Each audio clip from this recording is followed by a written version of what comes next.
Hey, what is up, guys? Welcome to day 14 of Integral a Day.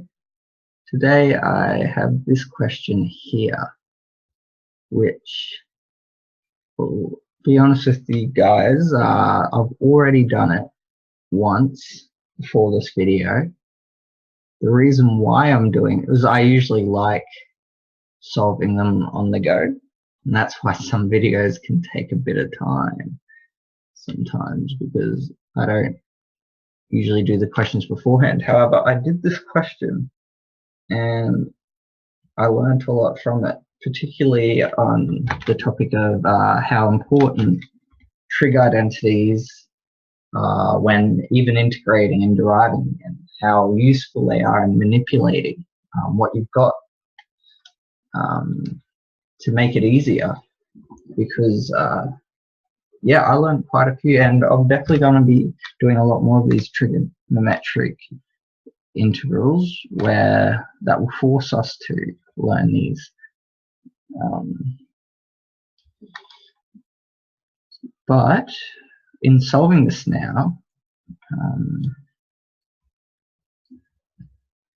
we can say that this here is exactly the same as the integral, of 1 as cos squared m.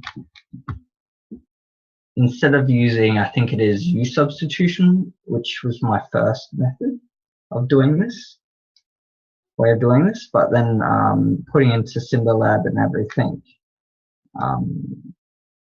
and looking on a few websites at trigonometric identities, you actually end up finding out that you can rewrite it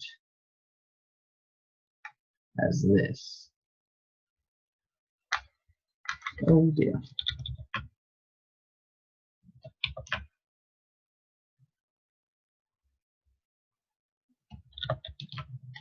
Keep writing x. I think the derivative we did earlier had x in it today on my other channel.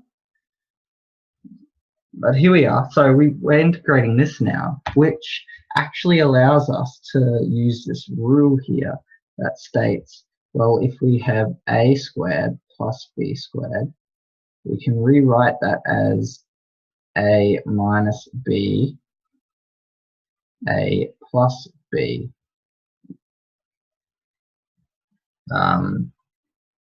Which pretty much means, see, we've secretly got like a squared there, or we can at least write it like that at the moment.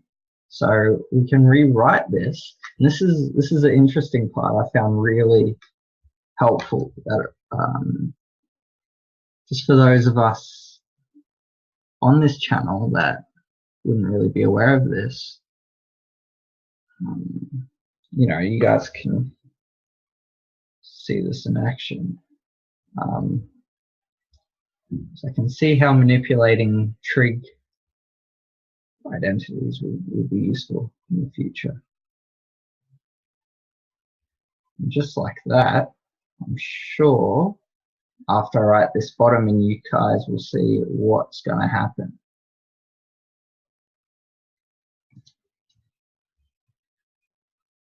This here are going to cancel out, leaving us with just having to integrate this alone. Now, sure, not all questions are ever going to be this simple, but knowing your trig identities and knowing how to actually manipulate them could actually simplify integrals just that extra bit, to a point where you know, oh, I could actually use u substitution here or something like that. Or, you know, get away with like getting rid of a quotient.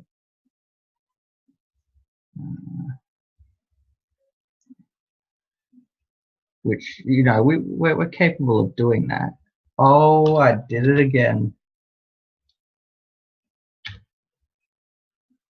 I'm not accepting this.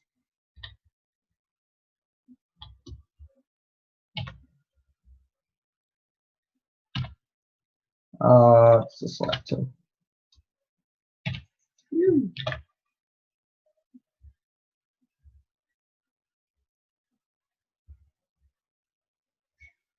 that variable is important not to mess up.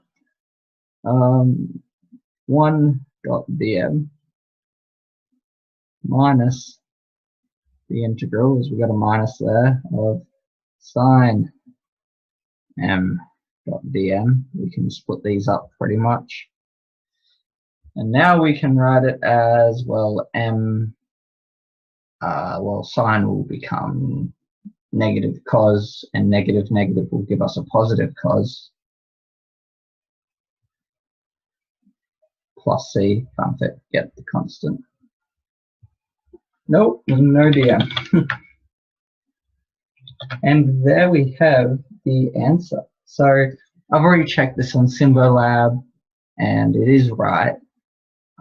I'm just hoping that for those of you who didn't know how useful trig identities are when it comes to integration is, well, now I hope you can see how important it is. I'll definitely be practicing a lot more of these, because they'll help us get to those much more complex levels of integration and, you know, get through them quicker. And hopefully that will make those longer videos in the future with harder questions go a lot quicker. But yeah, hope you guys have a lovely day or night, depending on where you are, and I'll catch you all here tomorrow for day 15.